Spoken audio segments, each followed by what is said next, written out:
Shalom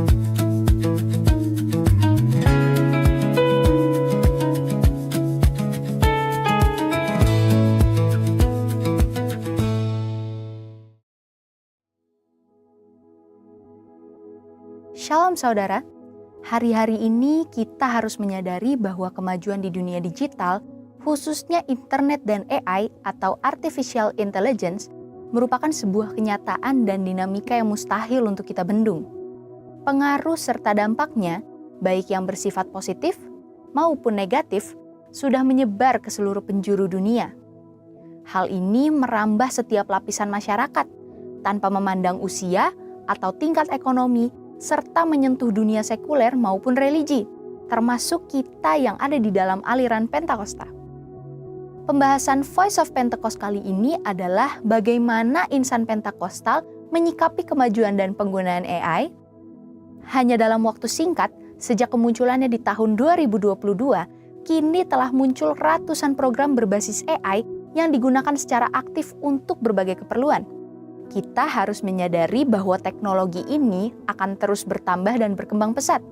Nyaris tidak ada lagi sisi kehidupan manusia saat ini yang tidak bersentuhan dengan perkembangan AI. Secara positif, AI telah membantu banyak orang dalam meringankan beban pekerjaan, studi, hingga riset.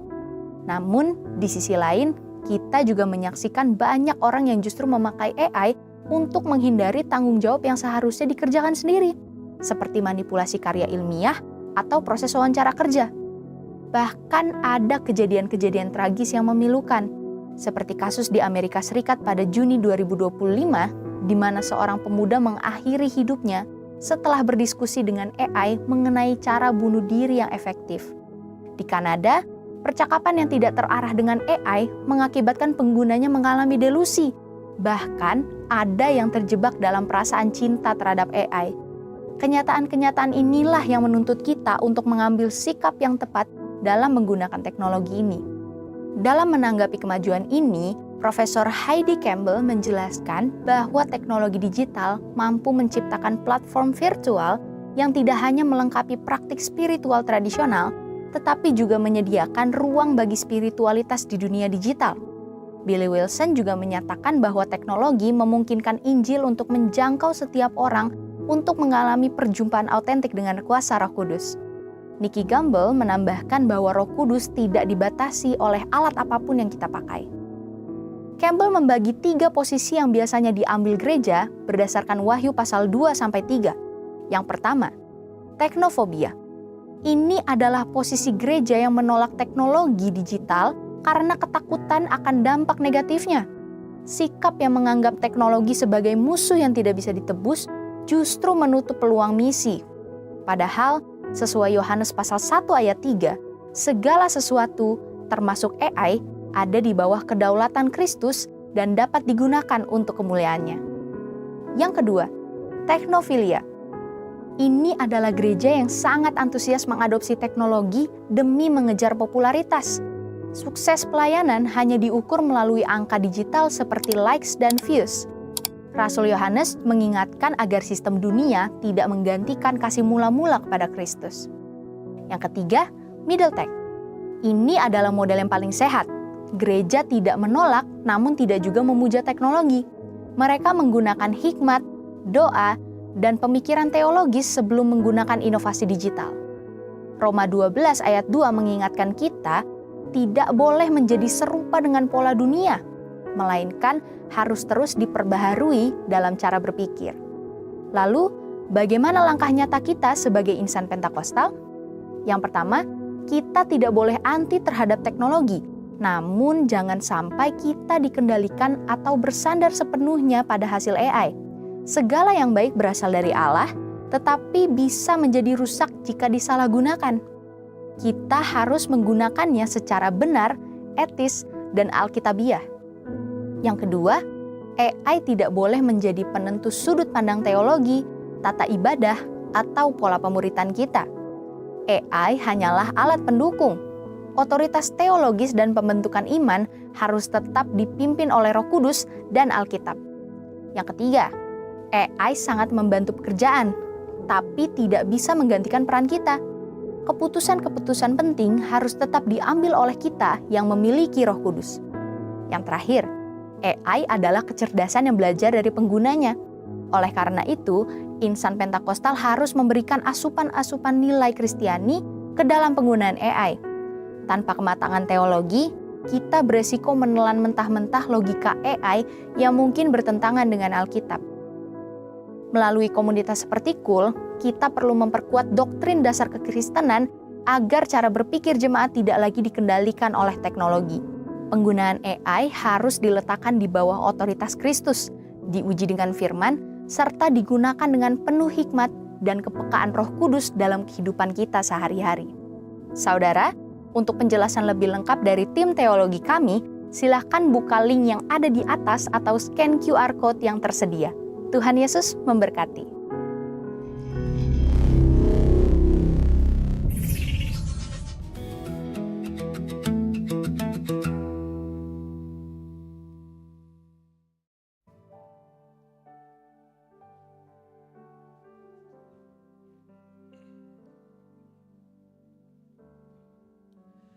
Kasih yang terindah,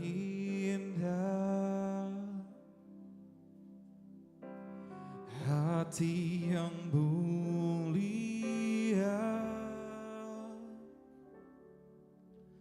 hanya ku temukan di dalam-Mu, Yesusku. Pujian dari hatiku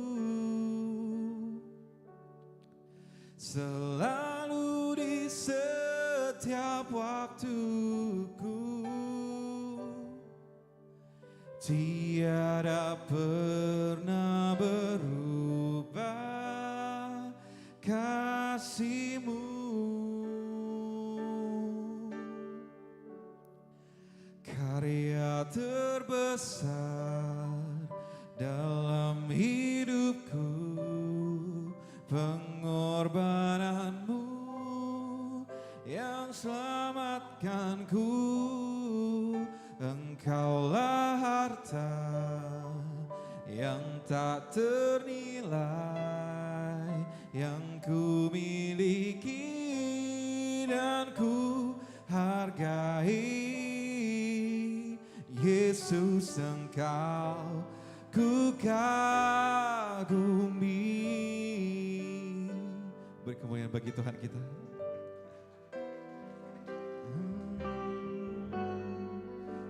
Mari sama-sama kita katakan kembali, kasih yang terindah,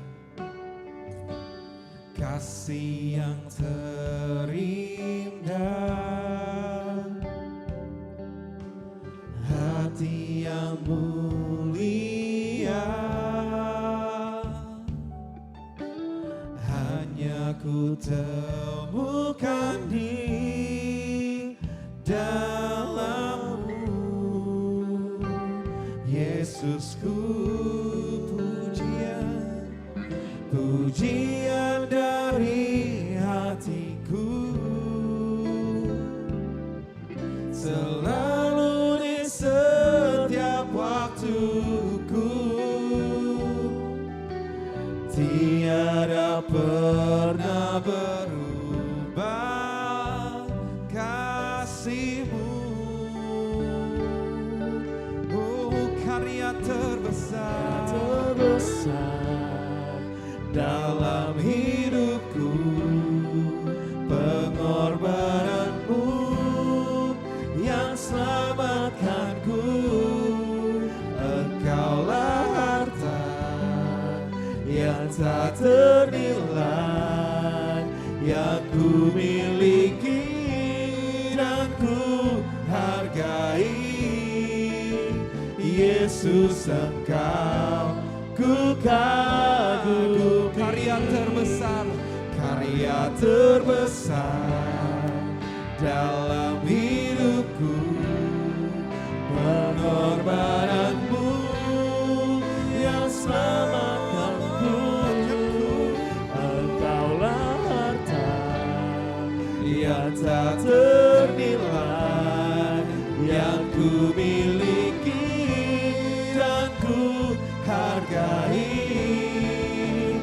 Yesus Engkau ku kagumi. Mari sama-sama kita katakan kembali, kasih yang terindah, Kasih yang terindah, kasih yang terindah Tuhan, hati yang mulia, hati yang mulia, hanya ku temukan di dalam-Mu, Yesusku. hanya Kau Tuhan. Pujian dari hatiku selalu di setiap waktuku, tiada pernah berubah kasih-Mu. Karya terbesar Dalam hidupku, pengorbananmu yang selamatkanku, Engkaulah harta yang tak ternilai, yang ku miliki dan ku hargai. Yesus Engkau ku karya terbesar. kagumi.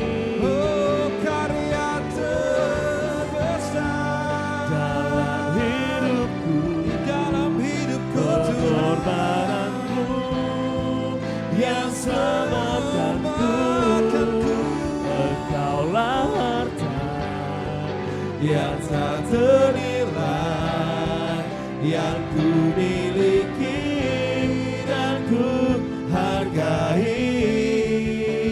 Yesus Engkau. Mari sama-sama kita sembah Tuhan kita sekali lagi. Oh, terima kasih Tuhan.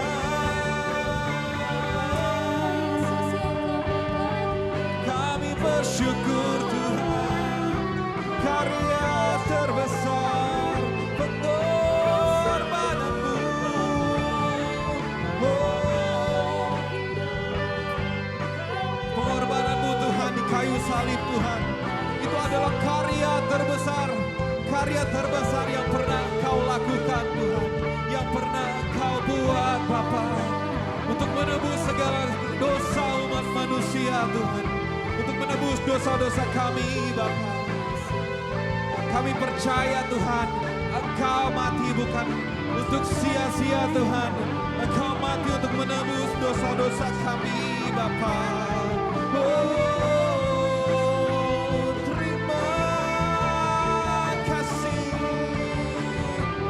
Oh, terima kasih Tuhan. Kami sembah. Oh, terima kasih. Kami sembah Engkau Tuhan. Kami tinggikan nama-Mu. Oh,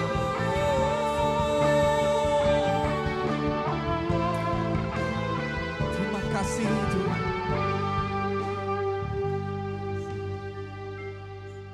Karya terbesar dalam hidupku, pengorbananmu yang selamatkanku, Engkaulah harta yang tak ternilai, yang ku miliki dan ku hargai. Yesus Engkau ku kagumi. Biar jemaat saja katakan, karya terbesar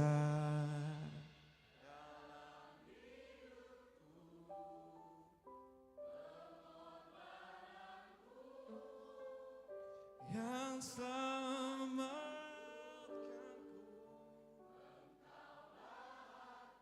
Engkaulah harta Tuhan.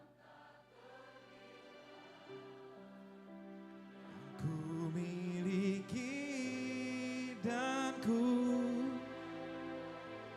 Yesus Engkau, Yesus Engkau ku kagum. mari sama-sama kita bangkit berdiri dalam hadirat Tuhan dan katakan lebih tinggi lagi. Karya terbesar dalam hidupku, Pengorbananmu yang selamatkanku, Engkaulah harta yang tak ternilai, yang ku miliki dan ku hargai. Yesus Engkau ku kagumi. Mari sama-sama kita katakan lebih tinggi lagi. Karya terbesar dalam hidupku, pengorbananmu Yang selamatkanku, Engkaulah harta yang tak ternilai, yang ku miliki dan ku hargai. Yesus Engkau ku kagumi. Saya mengundang Bapak Johan untuk maju ke depan. Ku kagumi. Yesus Engkau ku kagumi. Sekali lagi katakan Yesus Engkau ku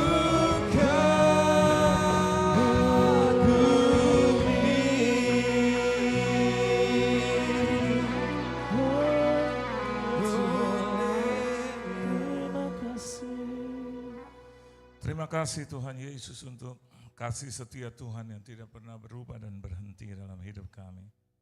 Terima kasih untuk kehidupan nafas, kesehatan, tubuh, jiwa, dan roh. Terima kasih untuk kesempatan kami masih boleh diizinkan hidup oleh Tuhan. Pada saat kami bangun tadi pagi, kami boleh ada di tempat ini bahkan untuk memuliakan Tuhan. Lebih dari itu, kami akan menikmati sebagian dari perkataan firman-Mu. Berkata-kata Engkau Tuhan, kuduskan, sucikan tempat ini bahkan ruangan hati kami yang terdalam. Biar kami pulang nanti keluar dari rumah-Mu boleh berjalan dengan kepala tegak. Layaknya seorang pemenang di hadapan Tuhan. Di dalam nama Tuhan Yesus Kristus. Kami sambut firman-Mu, haleluya, amin. Beri tepuk tangan dulu yang meriah buat Tuhan. Silakan saudara duduk, shalom saudara. Kehormatan bagi saya boleh melayani Tuhan dimanapun saya ditempatkan. Hari ini saya ada di sini. Terima kasih buat Tuhan Yesus Kristus yang mengundang saya. Tuan rumah juga di tempat ini, gembala, panitia, koordinator, dan juga seluruh jemaat Tuhan yang dikasihi oleh Tuhan. Saudara bersuka cita, amin. Selamat Paskah buat saudara, Tuhan Yesus memberkati. Saya senang lihat ibu yang di ujung. Ibu datang lagi ya, puji Tuhan. Ini kalau di tempat ini ada 5 kali ibadah, mungkin ibu ini datang terus. Ya. Terima kasih ya Bu ya, Tuhan Yesus berkati ya. Ibu pasti orang Batak ya? Nias ya? Oh, kemarin saya ada di gereja Nias, ya, gereja Protestan ya, di Tanjung Priuk. Dan saya diberkati oleh gereja itu pula. Tuhan berkati ya Bu.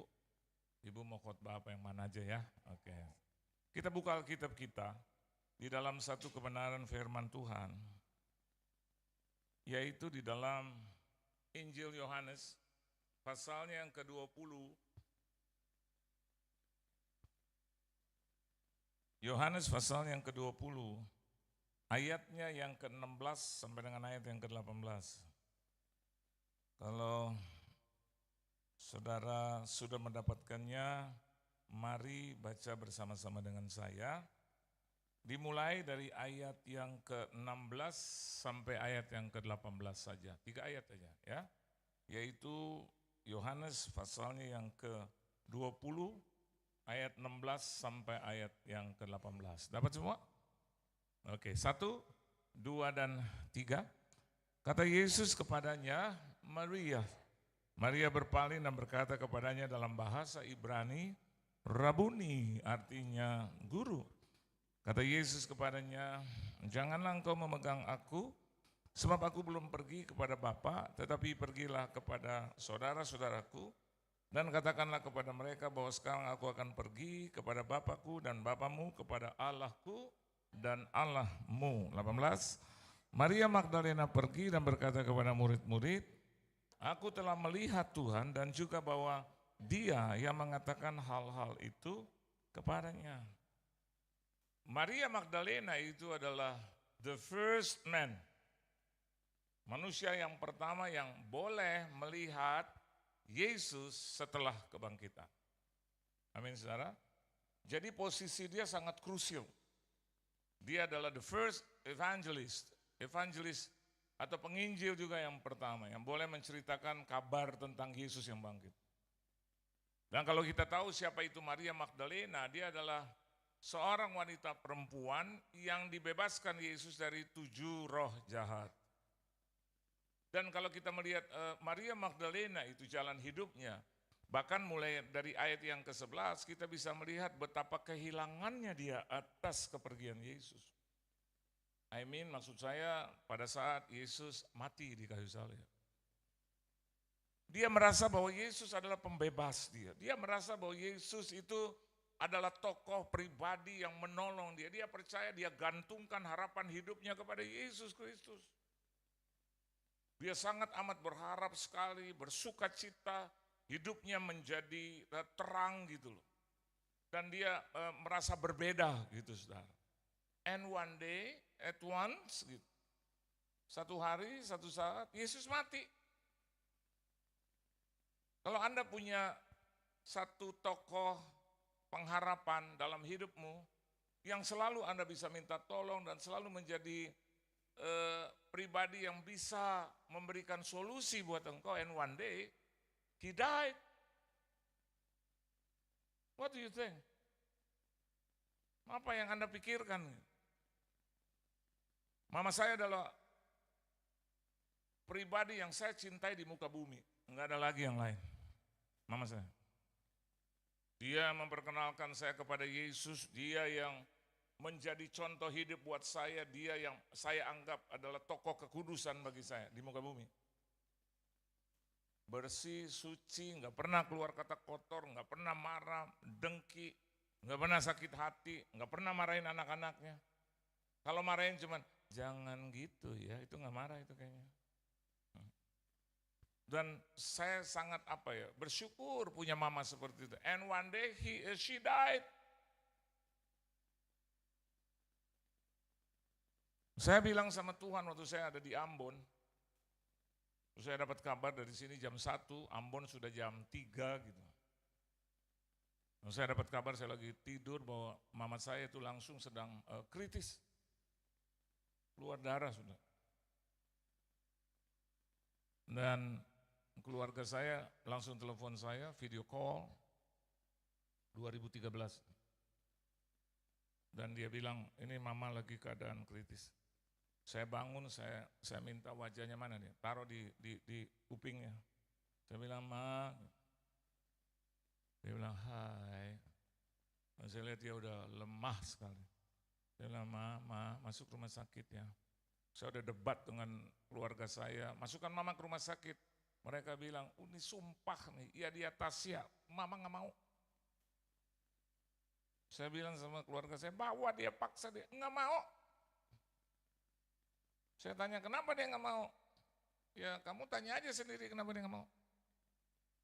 Saya bilang, Ma, masuk rumah sakit ya Ma. Dia bilang, ayo. Kok berbeda dengan 6 keluarga saya yang lain? Terus, mau ya Mama masuk rumah sakit?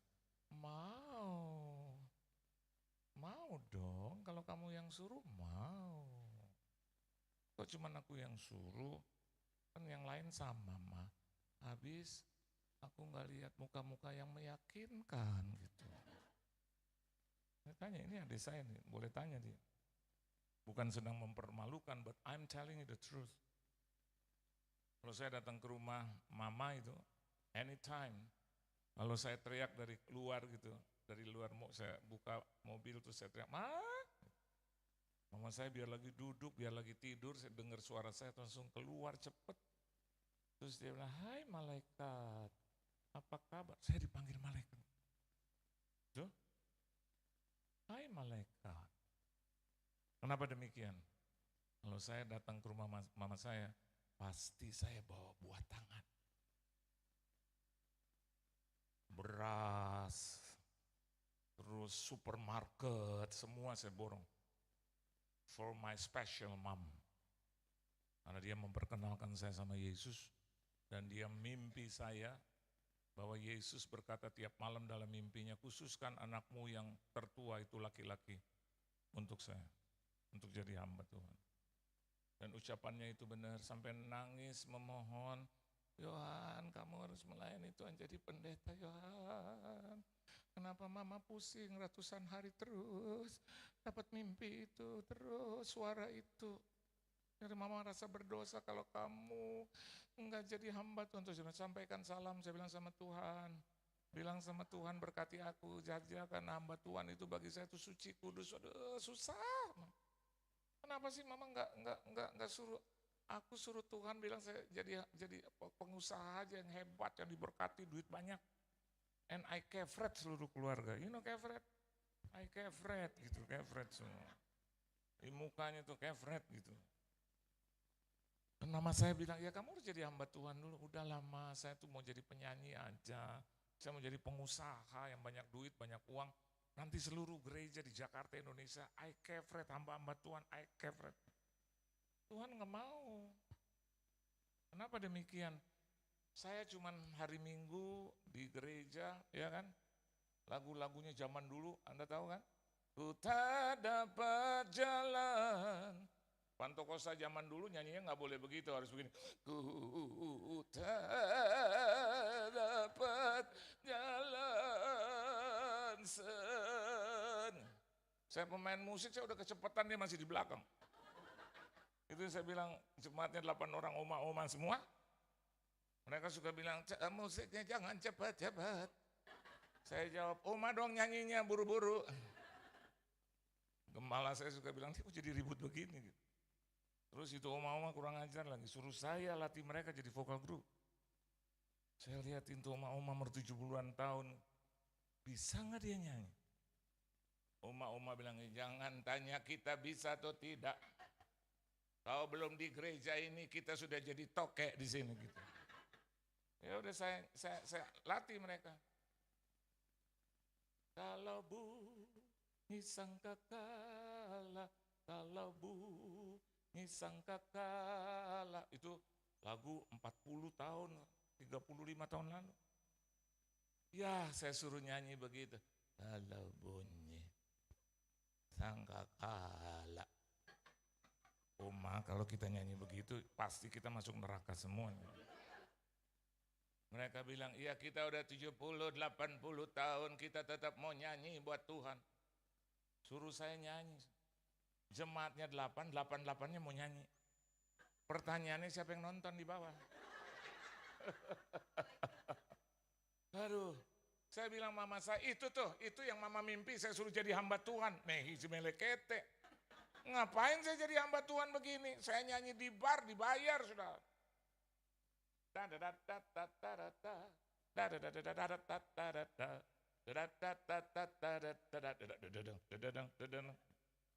Yang begini.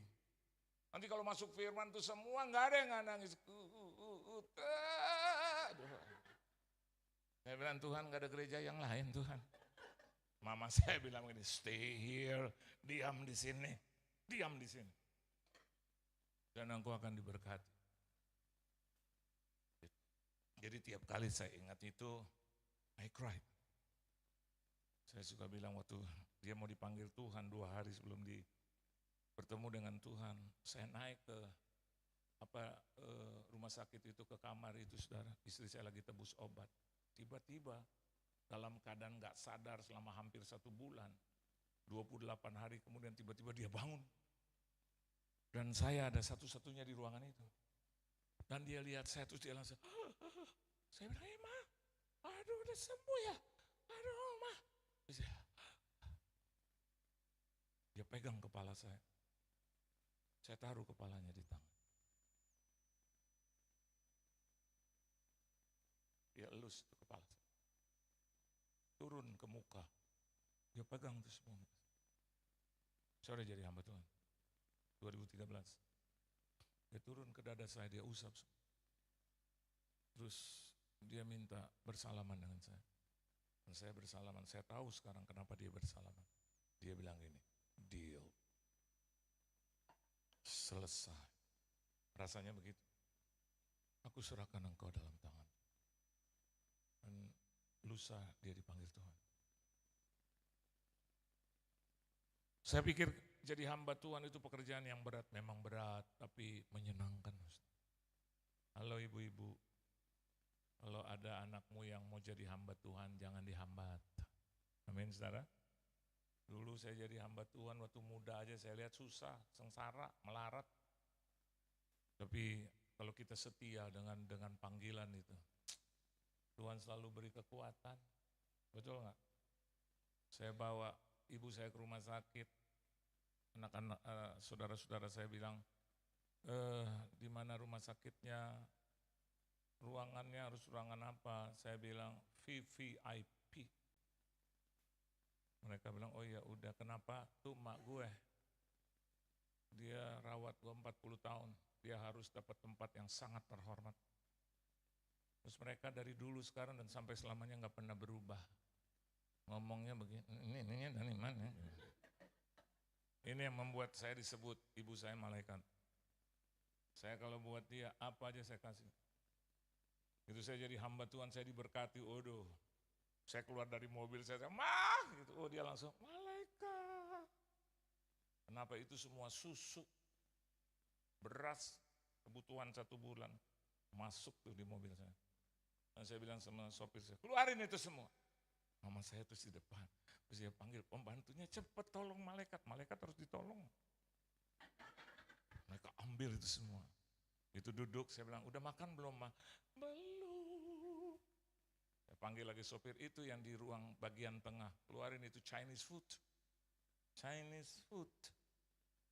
Itu ada bihun, bakmi, capcay, puyung hai, ya. Itu semua ada di situ. Dan mama saya bilang, aduh, mama cuma makan sendiri kenapa banyak? Saya bilang, itu rombongan sirkus di belakang mama ada kan? Dan mama saya itu telepon kakak saya, adik-adik saya yang lain. Malaikat ada di rumah, kita makan sama-sama. Mereka makan dan membawa anggota-anggota keluarga yang lain. Yaitu keponakan saya dan ipar-ipar saya. Wah, makan sampai kenyang. Lihat itu mama saya makan, orang tua nih, anak-anak dengar baik. Orang tua tuh, gitu selesai deh. Terus nanya lagi, ada apa lagi? Dia sangat tahu, pasti saya tahu ada apa lagi. Terus saya bilang, ayo kita ke kamar. Anda tahu kan apa? Ibu bertobat ibu. Bu. Ternyata itu benar ibu. Saya masuk ke rumah dan saya bilang ini tabungan yang saya sudah kumpulkan buat mama. Simpan ya. Nah, kalau orang tua tuh kalau kita kalau kasih uang itu harus yang uang cash. Jangan kasih yang aneh-aneh, dia nggak tahu. Pakai kartu apa dia nggak tahu apa. Kasih aja uang cash. Dan saya sengaja saya tumpukin biar kelihatan gede banget. Dan mama saya bilang, ini apa? Ini apa? Orang tua tuh, ini apa? Yohan, jangan tapi matanya ke duit terus. Dan saya bilang, ini saya baru dari bank, ini 100 juta buat mama. Dan mama saya, dia berdiri, dia urapi saya. Biar kamu jadi hamba Tuhan yang terbaik. Menjadi tuh hamba Tuhan yang dipakai tuh. Dan apa saja yang kau kerjakan boleh berhasil dan dia taruh di mana itu uang di bank? Enggak, di bagian tumpukan pakaian-pakaian. Saya bilang kenapa taruh di situ? Ini tempat yang terbaik. Terus dia kunci. Dan dia selalu bilang, setelah itu baru saya bilang, ayo kita ke Plaza Indonesia. Ngapain lagi? Nah, kita beli baju buat mama, beli sepatu buat mama. Bagaimana dia tidak bisa mengatakan bahwa apa yang dikatakan dalam mimpinya itu benar. Nah hari ini saya mau katakan buat saudara, dia mengalami the resurrection, the revival. Amin, saudara. Dia mengalami satu penyalipan Kristus yang sempurna dalam hidup. Dia mengalami bagaimana Yesus hidup di dalam dia. Dan dia terapkan itu untuk anak-anak. Dan khususnya especially buat saya. Saya bilang, Tuhan jangan ambil nyawa dia. Dan 1 bulan begitu saya sampai, 1 bulan Tuhan tahan nyawanya. Tepat 1 bulan kemudian, dia masuk 24 Juni. Dia dipanggil Tuhan 24 Juli. Dan Tuhan kayaknya mau ngomong sama saya, tadi kan kamu bilang waktu itu bulan yang lalu, katanya kalau mamamu aku panggil, katanya aku curang, aku tahan sampai 1 bulan. Sehingga akhirnya saya lihat ya sudah waktunya memang seperti itu. Dan akibat saya tahan, saudara, ternyata biaya rumah sakitnya Pak, 1.150.000.000. Saya langsung, oh Tuhan Yesus. Saya nggak dosa, saya nggak bilang dari dulu aja ambil Tuhan, enggak bilang gitu saya. Cuman saya bilang, oh Tuhan saya terima kasih. 1.150.000.000. Seluruhnya ada di ICU, di special room. Terus saya taruh di ruang duka. Lalu kita kubur di hari apa? Minggu ya? Hari Minggu atau Rabu ya, lupa saya. Dan malam terakhir, terus pagi begitu kita kubur, kita balik lagi ke rumah saya, hitung uang persembahan. Tuhan kasih uang persembahan 1.250.000.000. Jadi saya mau titipkan ini buat anak-anak nih, muda. Enggak usah ragu, tetap hormati orang tuamu. Karena engkau akan diberkati sepanjang masa. Beri tepuk tangan yang meriah buat Tuhan. Nah, hal yang pertama, kita bisa melihat makna di balik the resurrection of Jesus. Hal yang pertama yang saya dapat di ayat yang ke-16. Lihat, Alkitab katakan begini, kata Yesus kepadanya, ya. Tadi pagi saya kasih intonasi tentang bagaimana Yesus memanggil Maria. Kurang lebih, mudah-mudahan saudara setuju. Yesus panggil begini, Maria. Halo. Enggak mungkin Yesus panggil, Maria. Maria, ya, enggak. Dia panggil dengan satu kata yang lembut, karena Yesus itu lembut. Amin. Maria. That's why Alkitab bilang, baru Maria sadar. That's my name. He calls me so. Seperti itu dia panggil aku. Tuhan kalau panggil kita, ya, by your name. Tapi iblis panggil kita dengan dosa-dosa kita. Betul ya saudara? Lo dosa lo tahu nggak minggu lalu, 2 bulan yang lalu, 3 tahun yang lalu, dia selalu panggil kita. Dia tunjuk kita dengan dosa-dosa. Tapi Tuhan panggil kita selalu dengan nama kita. Ibu namanya siapa Bu? Nah, saya senang lihat Ibu.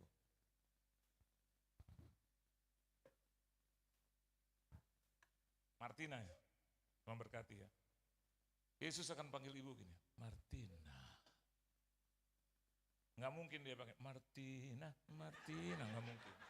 Dia panggil Martina, ya, dengan sebutan yang lembut. Dan Anda lihat, di situ dikatakan, kata Yesus kepadanya Maria, Maria berpaling dan berkata kepadanya dalam bahasa Ibrani, Rabuni. Seperti mama saya panggil saya ketika dia lihat saya, malaikat. Jadi satu ungkapan yang bersuka cita gitu. Amin.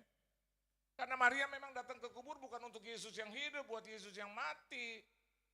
Betul nggak? Kenapa dia menangis? Kenapa terus dia katakan bahwa Tuanku diambil orang gitu. Mungkin ini penjaga taman bisa kasih tahu, Yesus dipanggil penjaga taman. Sama seperti kita, kalau udah kesusahan itu melonjak, kita nggak sadar bahwa Yesus itu ada di sebelah kita Pak, Bu. Apalagi kalau doa belum dan tidak terjawab. Padahal Yesus itu selalu dekat dengan kita. Selalu. Selalu kita salah kaprah dengan Tuhan. Ini nih, selalu salah kaprah. Kalau saya jadi hamba Tuhan, saya makan apa, Ma? Kurang ajar sama ibu saya dulu. Makan apa, Ma? Coba Mama sebut. Kalau aku jadi hamba Tuhan, begini aja udah susah. Terus jadi hamba Tuhan, mau jadi apa aku? Mau jadi apa? Mama saya dengan lembut bilang, ya jadi engkau. Makan apa aku? Kalau jadi hamba Tuhan makan apa, Ma? Dia jawab, nasi. Benar apa benar sih? Benar kan? Nasi. Nasi, Yohan. Kamu jangan lihat orang kaya. Tetap mereka makan nasi. Kamu jangan lihat orang hebat. Tetap mereka nggak akan tinggalkan tuh nasi. Oh gitu ya. Iya. Jadilah hamba Tuhan. Maka Tuhan akan memelihara engkau. Jadilah hamba Tuhan. Selalu dia kalau ngomong sama dia nangis, lagi nangis, lagi dia nangis. Jadilah hamba Tuhan. Jangan sepelekan Tuhan. Jangan remehkan, underrated dia. Tapi kau harus hargai dia. Dia pemilik segala sesuatu. Now I know. Sekarang saya tahu. Benar. Benar. Bahkan istri saya itu yang pilih Tuhan, bos. Bayangin. Saya mau punya istri yang takut akan Tuhan. Saya mau punya istri yang enggak tukang selingkuh. Bisa nggak sama Tuhan lakukan itu? Ibu saya bilang, bisa. Saya mau yang di dalam Tuhan, takut akan Tuhan, menghormati Tuhan dan mengasihi Tuhan. Bisa nggak dia kasih itu? Bisa. Akhirnya lihat istri saya ini. Yang pilih juga Tuhan. Saya dulu punya 3 pilihan. Seperti 3 salib di Golgota. Yang satu istri saya ini orang Jawa, yang kedua itu orang Manado, dan yang ketiga orang Chinese. Kalau mau aman, pilih yang Chinese. Punya 5 bioskop dan 3 toko kaset. Kalau mau yang cantik, kelihatannya keren, pilih yang Manado. Vulgar. Apa saya lagi baca koran, om, Apa saya bilang, siapa sih itu? Dan teman saya, oh orang apa dia Manado? Oh gak heran. Karena dia sendiri orang Manado sekarang. Nah yang satu ini yang Jawa.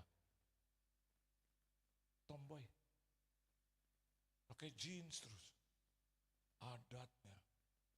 Itu mirip-mirip dengan kayu jati. Keras benar. Aduh. Di pacaran itu ada kakaknya Mayor Jenderal TNI, Panglima. Usranas, penerbat. Temannya Soeharto, Pak Harto. Saya dulu orang susah. Saya antar dia naik bajai. Saya udah hitung bajai 500 perak dulu. Darah Yesus. Kalau udah dekat rumahnya ternyata lebih tinggi lagi. Dulu saya pernah naik taksi. Baru separuh jalan udah 3.000, 4.000. Akhirnya saya suka berhenti itu sebelum rumahnya. Berhenti aja di sini. Supir taksi suka tanya, kenapa berhenti di sini? Enggak, saya mau jalan-jalan. Saya mau olahraga. Cewek saya tuh istri saya bilang, kenapa sih? Enggak, kita olahraga aja. Bagus kan untuk tubuh. Padahal saya lihat itu argo pas teman-teman. Saya suruh berhenti. Dan waktu saya kenal dia, saya belum bekerja. Saya pengangguran. Masa transisi untuk jadi hamba Tuhan. Istri saya itu udah kerja di perusahaan Jepang. Gaji dia $. Jadi saya ini suka jemput dia kalau, apalagi khususnya kalau tanggal 1 gajian. Saya tanya, sayang, kamu bubar jam berapa? 4:30 biasa, kamu jemput ya? Oh iya dong. Jam 3 saya udah di kantornya. Jam 3. Saya dari rumah jam 1 sudah. Karena saya tahu ini hari besar. Bahwa dia terima gajian gitu. Jadi kalau saya ketemu dia langsung seluruh gajinya dia kasih saya. Benar, nggak salah pilih saya. Dia kasih saya terus dia bilang begini, terus dia kasih free card untuk nonton. Karena yang punya dulu adalah Alam Syah, ya. Mertua dari Lim Swee King dari gedung Prince Center. Dia kerja di orang Jepang. Dan saya tanya, kenapa saya harus pegang ini? Ada rupiah, ada dolar. Terus saya tanya, duitnya baru-baru, kenapa saya harus pegang? Dia bilang begini, karena kamu laki-laki, kamu harus kelihatan hebat. Tahu sendiri kita kan, supaya kelihatan hebat jadi enggak punya duit tapi lagunya. Jalan ini ke depan, semuanya ke depan. Kita makan di Jakarta Selatan, saudara. Orang kalau nggak punya duit orang, belagunya setengah mati, bos. Saya namanya orang lapar nggak punya pekerjaan, dengan itu karyawan restoran, bami satu, bihun satu, air kelapa satu, jeruk satu. Mungkin karyawannya, ini orang rakus banget gitu ya. Orang susah, ya makan gitu. Istri saya makan sedikit. Begitu saya mau pulang, dia bilang, bungkusin buat keluarga kamu. Itu yang saya tunggu. Saya punya keluarga 10, Pak. 7 saudara-saudara termasuk beliau yang duduk di depan ini, saudara. Ya, sampai hari ini dia tidak menikah. Karena dia kesulitan untuk menemukan sosok seperti mama saya. Dia cari yang seperti mama saya. Kita keluarga bilang, enggak ada lagi. Mama saya sebelum mati aja bilang, udah enggak ada lagi, kawin gitu. Namanya Denny, saudara. Jadi bagi saudara yang masih free, silakan mendaftar. Dan kalau saya udah selesai, udah bungkus itu semua, bungkus buat 10 orang plus opa saya. Begitu mau bayar sudah saya cabut. Itu karyawan liatin saya. Terus saya kasih berlebih. Saya bilang, sisanya ambil semua, kayak film western, sisanya ambil. Mereka bilang, makasih ya Kak, makasih. Begitu mereka berdiri, saya udah nggak ada. Dan saya tanya sama istri saya, boleh gitu? Boleh, kamu bebas, itu uang kamu. Jadi kalau hari ini dia jadi istri saya selama 35 tahun, enggak ada kata cerai, bos, enggak ada. You know why? Because we love each other. Walaupun dia keras. Oh, dia udah marah. Ngomongnya.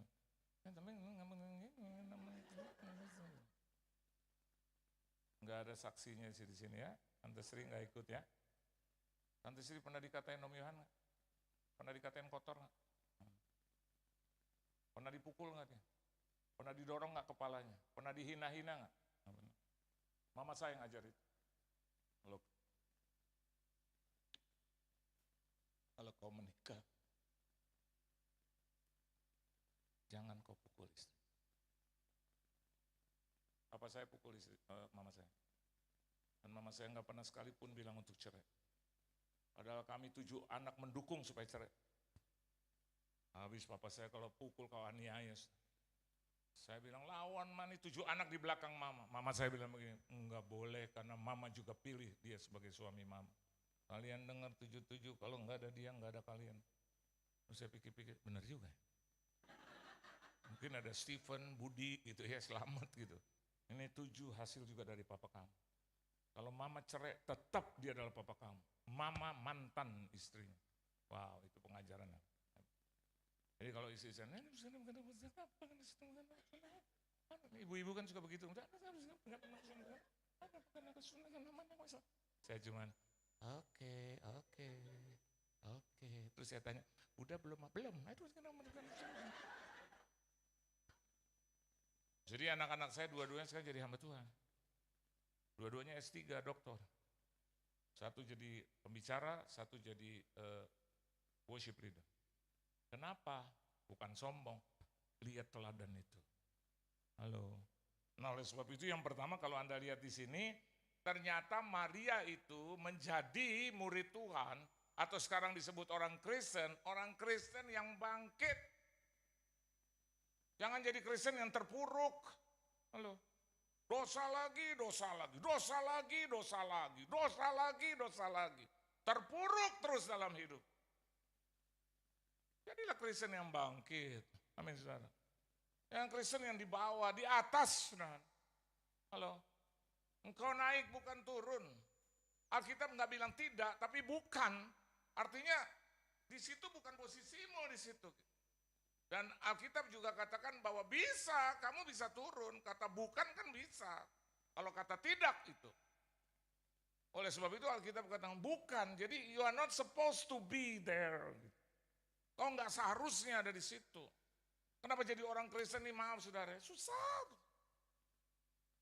Pagi, siang, sore, malam, kerjaannya ini maaf, 1000 maaf, minta kiri, minta kanan, berharap daripada orang terpuruk. Mama saya selalu bilang begini, jangan minta-minta sama orang, nggak usah, karena keluarga mama bukan minta-minta. Yesus itu bukan peminta-minta. Kalau kamu lapar, kalau kamu nggak punya apa-apa, udah bertahan dalam nama Yesus, udah diam aja di situ. Tuhanmu itu kaya, Allahku kan memenuhi keperluanku menurut kekayaan dan kemuliaannya. Allahku kan mencukupi kebutuhanku di dalam Yesus Tuhan. Mama saya selalu bilang, nggak usah minta-minta, nggak usah. Jangan berharap dari orang kaya saja, berharap dari Tuhan. Sampai detik ini ya di atasnya, saya nggak pernah. Minta,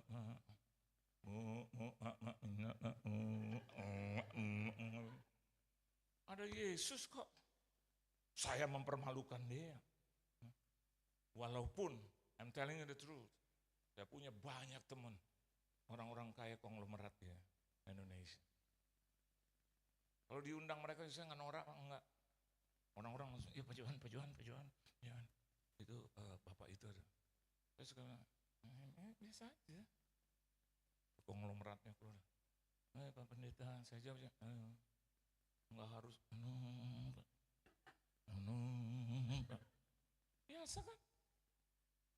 Saya duduk, gimana kabar Pak? Baik. Enggak usah liatin mukanya tuh pokoknya.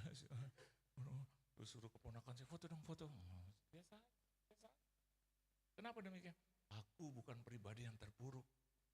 Bukan sombong, bukan. Amin, saudara. Adalah dari Kristen yang bangkit. Maria Magdalena bangkit. Oleh sebab itu dia bilang, Rabuni. Berubah. Stop tangisannya, saudara. Amin. You know why? Because he met already Jesus. Dia ketemu Yesus tuh yang hidup. Bukankah saya dan Anda juga sedang melayani Yesus yang hidup? Nah gitu kalau ibadah, Pak, Bu, kalau nyanyi, amin. Lemas dan suka, bab cintamu pada akan pernah berubah. Hatiku percaya. Gunung walau gunung beranjak, namun kasih setiamu tak pergi dariku. Maaf, 1000 maaf. Tadi kan saya juga lihat kanan kiri. Ada beberapa juga yang begitu. Lagi pujian ke WC. Ini Kristen terpuruk. Di WC lama-lama, lihat alis yang berubah. Terus beres-beresin rambut. Kita semua di sini untuk memuliakan Tuhan. Halo, ibadah ngobrol kanan kiri, tahu apa yang diobrolin saya nggak ngerti. Lihat bawah, Tuhan di atas, di bawah dilihat. Oprek-oprek tas, ngapain sih? Ntar aja kan habis selesai bisa oprek-oprek tas, betul nggak? Kayak nggak ada kerjaan gitu. Karena nggak ada apa-apa di situ. Duit cuma 2.000 di situ gitu. Ngapain? Udah fokus aja Tuhan, betul nggak? Iya, kalau kita mau lihat kita bangkit gitu. Benar nggak? Na. Tuhan seneng banget tuh lihat wajah-wajah yang begitu. Jangan na. Unyil bos, unyil. Nah. Giliran yang cuma remeh-remeh, foto-foto gitu. Aduh, maaf nih, norak, ambungan. Boleh foto-foto, tapi waktu firman Tuhan fokus. Keren.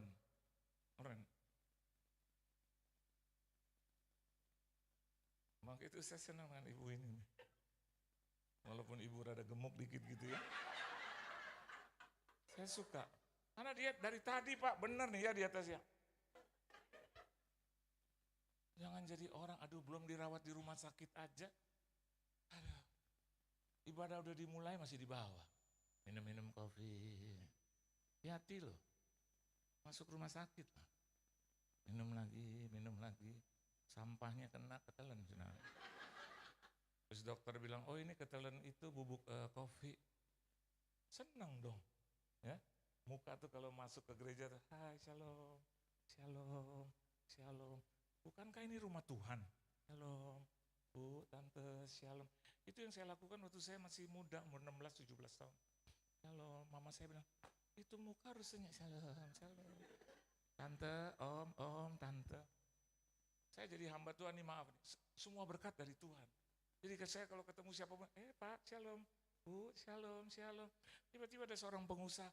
Saya senang lihat Pak Yohan mukanya. Kenapa Om? Mukanya enak. Oh ya, sini saya mau berkati kamu. Oh harus Om, harus. Harus. Kamu mau diberkati? Oh sangat mau. Firman Tuhan keharusan, puji Tuhan. Saya pernah satu hari jadi hamba Tuhan. Terus saya doakan orang, itu orang kayaknya lemas. Terus saya, Pak, saya minta doa, boleh Pak? Oh boleh. Saya nggak pilih-pilih, dia mau pakai sendal jepit kayak, betul nggak? Itu kalau memang waktunya Tuhan, ada teman saya pendeta, begitu ada ibu-ibu habis KKR besar, pendetanya juga dengan nama besar. Saya selalu di sebelah dia. Terus tuh ibu-ibu, aduh susah banget tuh ibu kelihatan banget. Dari jauh dia bilang, Pak Pendeta, saya mau minta didoain Pak Pendeta. Tahu nggak ini pendeta bilang, udah mati dia. Dia bilang begini, saya nggak tergerak. Saya berhenti loh. Saya lihat ini pendeta, sorry kalau saya jadi Tuhan, saya bikin stroke deh. Masa sih yang beginian, karena 2 minggu yang lalu dia doakan konglomerat. Konglomeratnya belum mau didoakan, dia, saya mau berdoa buat Bapak. Dalam hati saya, dia belum minta Pak. Tapi begitu ibu-ibu itu, ya Tuhan Yesus, dia pakai sendal. Aduh di bawahnya itu hitam, udah ada koreng-koreng. Dia kayak geli banget. Begitu sampai di ruangan VIP saya tanya, Pak, tadi minta itu kenapa Pak? Bapak gak mau doain. Kamu kalau nanti jadi hamba Tuhan juga begitu. Kalau Tuhan bilang sama saya tidak boleh mendoakan. Saya mau Tuhan. Sejak saat itu tuh pelajaran buat saya. Siapapun dia di atas. Tadi aja Bapak bilang, benar gak Pak? Pak Yohan mau di sini langsung ke VIP atau mau salaman dengan jemaat? Salaman. Saya seneng banget salaman. Saya pernah masuk ke itu, ulang tahun ke-27 dari ibu-ibu, kusta, sedekai. Begitu saya duduk tuh gembalanya bilang, Bapak udah tahu nggak ini jemaatnya? Saya tanya, apa jemaatnya? Ini kusta semua. Aduh bini gue nggak ngomong. Di rumah baru saya tahu, saya tanya, Mama kok kamu nggak ngomong? Gue juga nggak tahu. Orang dia cuma bilang ulang tahun yang ke-27, ibu-ibu ya udah, emang kenapa di situ? Kusta mas semua. Oh gitu. Terus saya duduk di situ, terus gembalanya bilang, saya mau tanya lagi yang kedua Pak. Bapak habis ini khotbah, Bapak mau salaman atau langsung pulang? Saya mau pilih yang kedua, dong pulang aja. Tapi roh Tuhan bilang, justru lo pulang lo kusta. Terus gitu. Gue bingung lihat Tuhan gue yang begini ya. Kata justru kau pulang kau nanti kusta. Jadi Tuhan salamin aja. Ada masalah nggak? Ada sih masalahnya. Kan zaman dulu Pak. Ini kisah sampai 30 tahun yang lalu. Tahu nggak waktu dia nyanyi itu 30 ibu-ibu. Ada ya Tuhan. Terus saya lihat, Pak Gem, itu nggak ada yang kusta.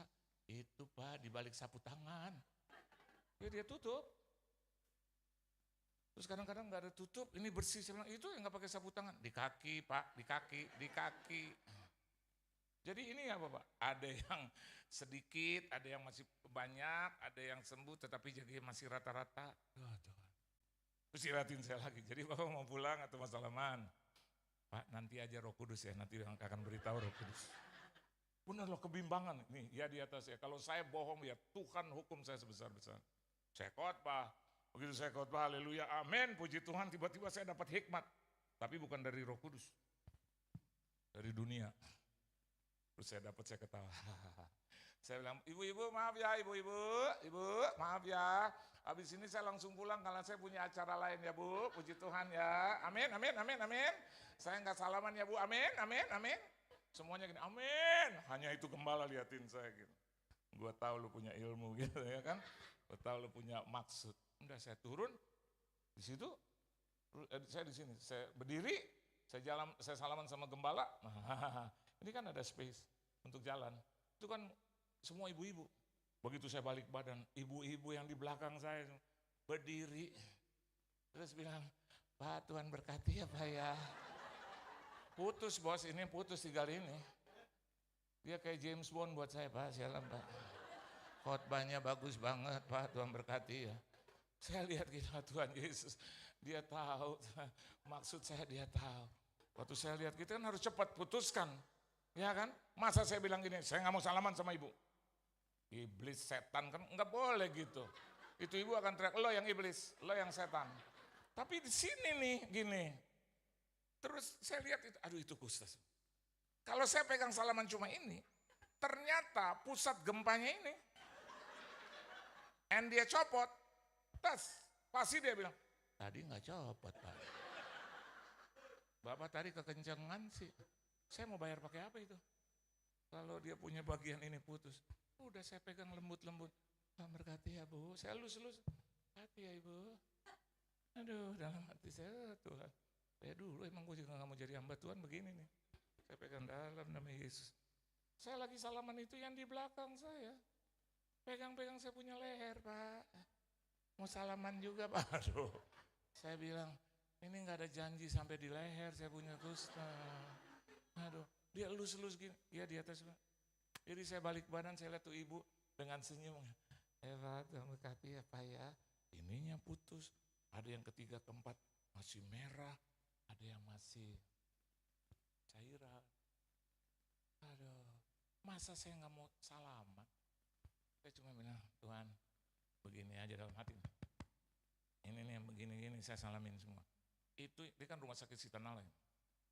Dia bilang, saya bilang gini sama Tuhan, itu termasuk yang ada lagi keadaan parah di atas, turunin aja semua. Udah gue jamah, gue pegang semua lah. Paling keluar kita kustayu. Amin, saudara. Saya udah begini, kesalaman tuh yang ke belakang-belakang. Amin, amin, amin. Ya, amin. Ayo deh semuanya. Ayo semua. Kalau perlu gue gendong lah semua, ya udah. Begitu saya keluar, saya teriak. Namanya Tiongxia, Cina Bekasi, sopirnya teman saya teriak. Itu teriakannya udah bukan teriakan kasih. Ya! Udah kesel. Ya, karena tadi dia parkir di situ.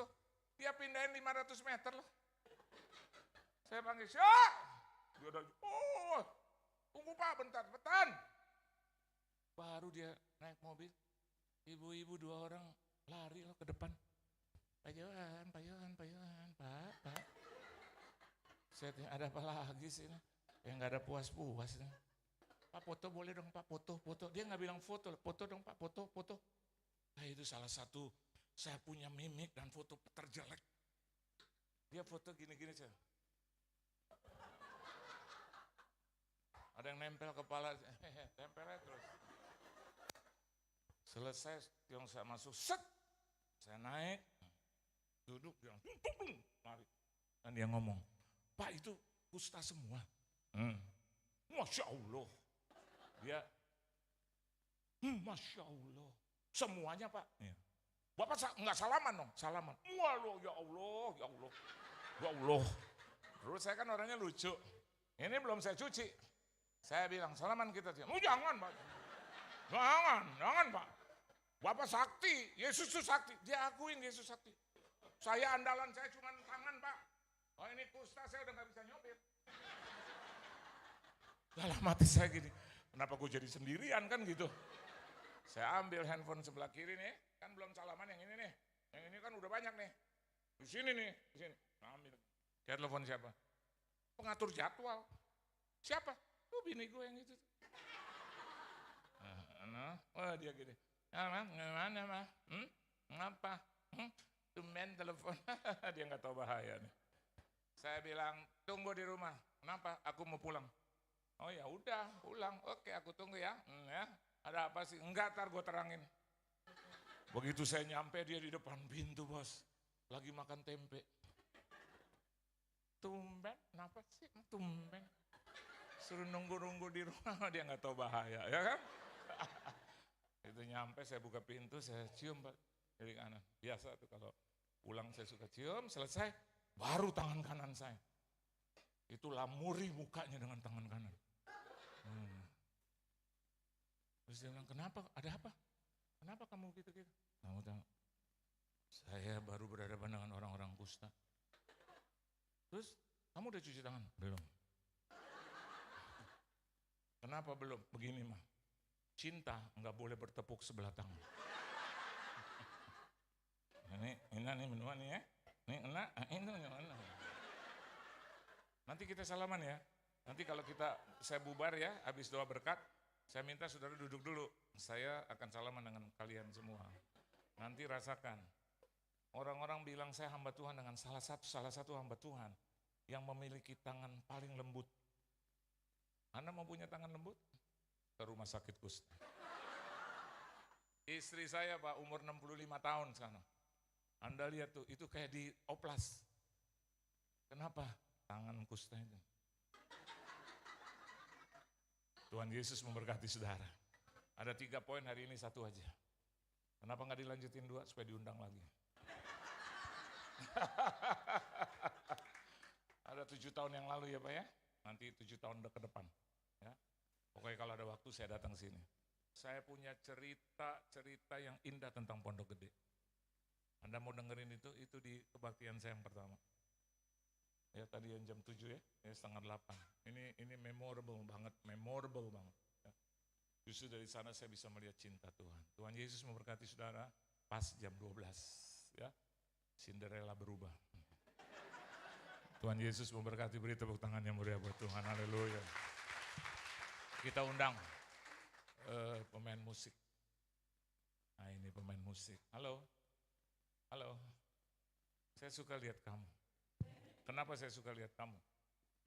Kamu main gak senyum? Hari ini harus gini, sambil main gini. Saya suka lihat liatin pemimpin pujian terus. Karena saya tahu Anda cuma mau lihat tangannya 2, atau 1, atau 3 gitu. Yuk kita nyanyi apa? Lagu saya tuh saya senang. Tak pernah berakhir. Main di mana? Pondok Gede.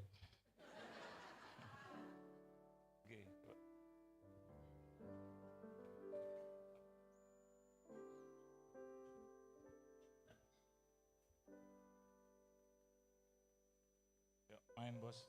Ini harus digeser supaya dia bisa lihat pemimpin pujian. Pemimpin pujian kadang-kadang ininya nggak kelihatan. Dia suka. Karena kalau pujian ada tanda ini, ya kan? Ada tanda ini, ya kan? Ada tanda ini, ada tanda ini. Tak pernah berakhir kasih setiamu, yes. Selalu nyata dalam hidupku, tak pernah berharap padamu, Yesusku, kau segala, tak pernah berakhir.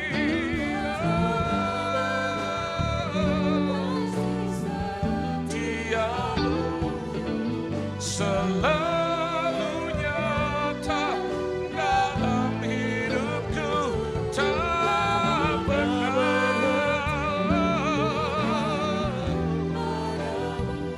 Yesusku, kau segala, sekali lagi, tak pernah berakhir. Kasih setiamu selalu nyata dalam hidupku, tak pernah berhenti padamu, Yesusku, haleluya, tak pernah berakhir.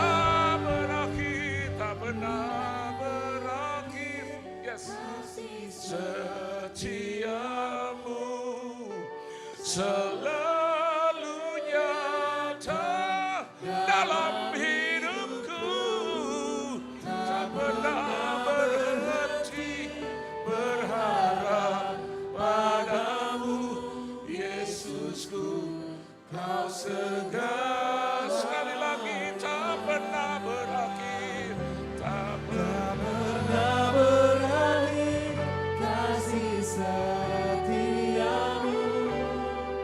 selalu nyata dalam hidupku, tak pernah berhenti berharap padamu, Yesusku, kau sekali lagi, tak pernah berakhir, tak pernah berakhir kasih setiamu, selalu nyata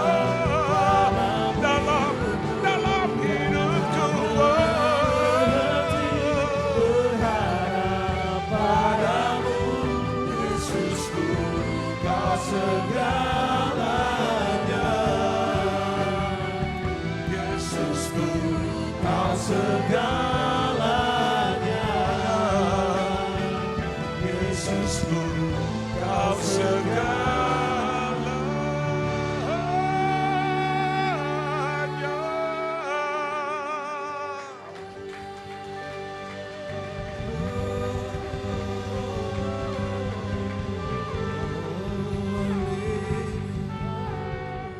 Kami punya Tuhan yang sempurna, yang hebat, yang penuh dengan kuasa. Dan biarlah ibadah ini menyenangkan hati Tuhan. Biarlah kehadiran kami di sini menyukacitakan hati Tuhan. Terima kasih untuk pelayanan ini. Kami mau pulang, jaga sertai pimpinan bela kami. Dimanapun kami berada, pimpin dan bela kami. Kembalikan ke rumah dengan tidak kurang suatu apapun. Kami aman dalam tangan Tuhan di sepanjang hidup kami. Terpujilah namamu, dan kami akan menerima berkat Tuhan. Angkat tangan kita semua. Biarlah berkat daripada Bapa, kasih sayang dari anaknya yang tunggal, Tuhan kita Yesus Kristus. Persekutuan yang manis dalam Roh Kudus menyertai kita. Mulai siang hari ini bahkan sampai selama-lamanya. Sampai Tuhan Yesus Kristus datang kali yang kedua. Dan biarlah apa saja yang kita kerjakan boleh berhasil dan beruntung. Di dalam nama Tuhan Yesus Kristus. Semua yang percaya katakan. Amin. Anda duduk dulu, saya mau ke depan ya. Tuhan berkati ya. Tunggu saya ya. Siap. Ibadah siang hari ini telah selesai dan silakan untuk bersatu sejenak.